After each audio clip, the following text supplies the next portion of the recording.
Hello, Donald Trump's former personal lawyer, Michael Cohen, has spoken candidly to Congress about what his job entailed. In his testimony, he called Trump a racist and spoke at length about his suspicions over his former boss's connections to Russia before and during the 2016 election campaign. Cohen also apologized for some of his behavior while in Trump's employment. I am ashamed that I chose to take part in concealing Mr. Trump's illicit acts rather than listening to my own conscience. I am ashamed because I know what Mr. Trump is. He is a racist, he is a con man, and he is a cheat.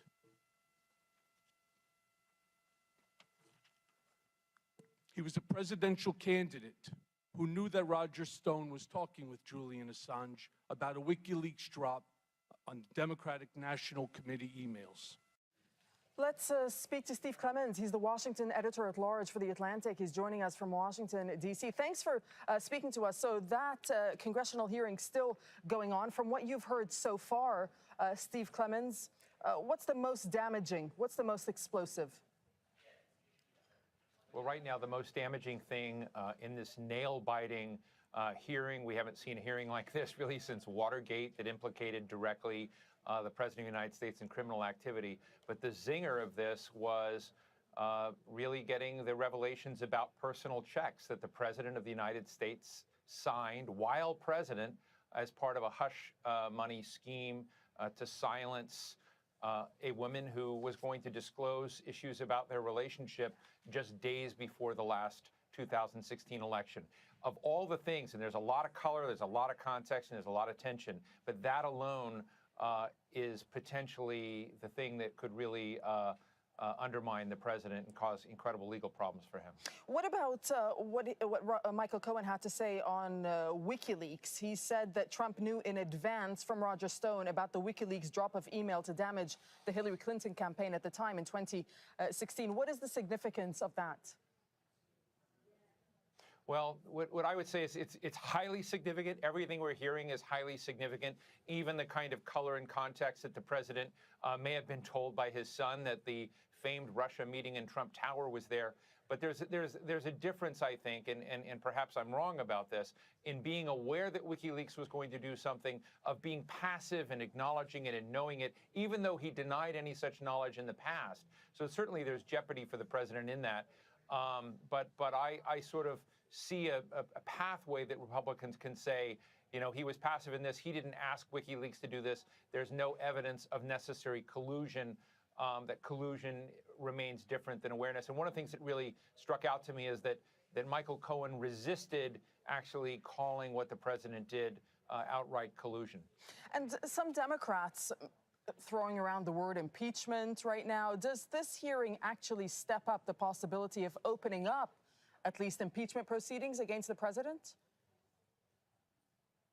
I think the Democratic caucus is very divided. I think there certainly is a substantial portion of the caucus that says the kind of criminality over campaign finance fraud at a level, an industrial level, in the kind of hush money scheme they have would be enough for many.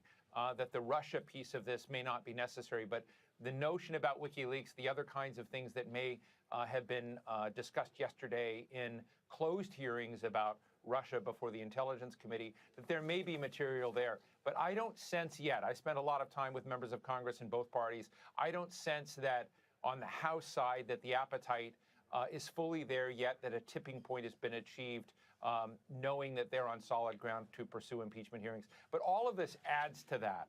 And it could go there, but I think it's too early to say it will go there. What about Cohen himself and his testimony? We saw he was attacked by some Republicans questioning his credibility, and we know that he's convicted of lying to Congress, meant to start his jail sentence in May. How did he come across to you? I think he came off as steady, sober. He was not thrown off his game by some very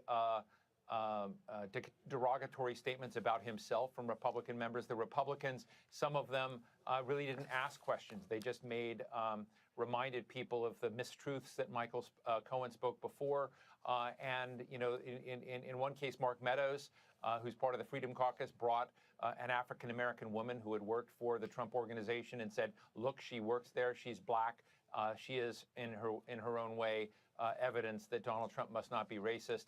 That kind of thing of trying to pick apart the credibility and the solvency as a witness of Michael Cohen has been there. But it's been interesting to me that not a single Republican interlocutor has actually tried to drill down into the substance of what Cohen has provided about the president's payment of these checks, of the president's efforts around a famous portrait that he bought using his foundation and engaged in potentially criminal activity there, that none of those data points came up. It's all about Michael Cohen's character.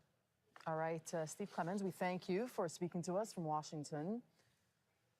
Thank you. Well, this is what Michael Cohen said about the negotiations for a Trump Tower Moscow. That's a project the president has repeatedly distanced himself from. The last time I appeared before Congress, I came to protect Mr. Trump. Today, I am here to tell the truth about Mr. Trump. I lied to Congress when Mr. Trump stopped negotiating the Moscow Tower project in Russia. I stated that we stopped negotiating in January of 2016. That was false. Our negotiations continued for months later during the campaign. Mr. Trump did not directly tell me to lie to Congress. That's not how he operates. In conversations we had during the campaign, at the same time I was actively negotiating in Russia for him, he would look me in the eye and tell me there's no Russian business, and then go on to lie to the American people by saying the same thing. In his way, he was telling me to lie. Shihab Rattansi is joining us from Washington, and specifically on that point, Shihab, on the Trump Tower project, not only did he talk about what the president had said about it, but he also said that the entire family, the entire Trump family, could have been compromised as well by Russia. Right. Well, I mean, they were all sort of involved. And I think that this particular thread of the testimony is interesting for several levels, because there was an allegation in a BuzzFeed news report that Donald Trump had lent on Michael Cohen to lie to Congress. Cohen is saying, no, there wasn't any direct instruction to lie to Congress. There was this indirect understanding that Donald Trump had with Michael Cohen that you know, there was no business happening in Russia. However, Donald Trump's personal lawyers had seen the congressional testimony that Cohen was about to give, which did lie about the Russian negotiations. So that could be a legal issue eventually somewhere. But it's also interesting, well, I'll get to the family in a second, but it's also interesting because of the extra bit of color we had about why Donald Trump was lying.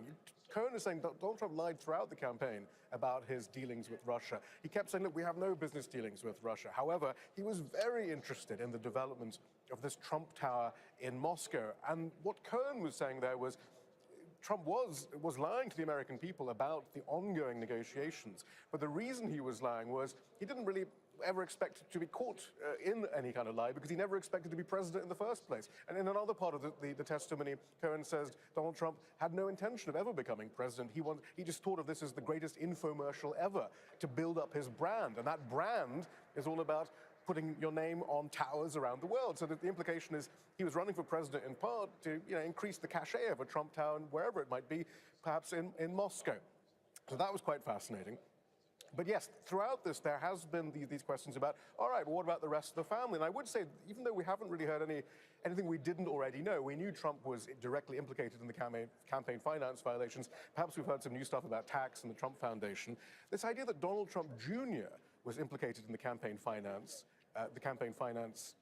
violations is new, and he must be a bit worried now.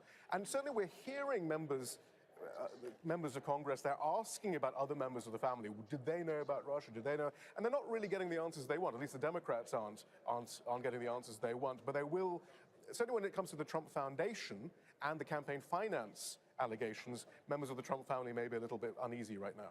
And Shihab, just put this into context for us, especially when it comes to the Robert Mueller investigation currently ongoing.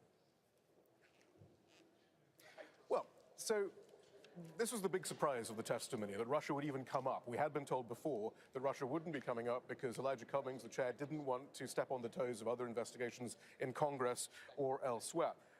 Michael Cohen is now saying various things, for example, about that WikiLeaks dump that you mentioned, that Trump knew about, or had been told by Roger Stone, this lobbyist with a rather checkered record, that he'd had a conversation with Assange, Julian Assange, and had been informed personally that a dump was coming.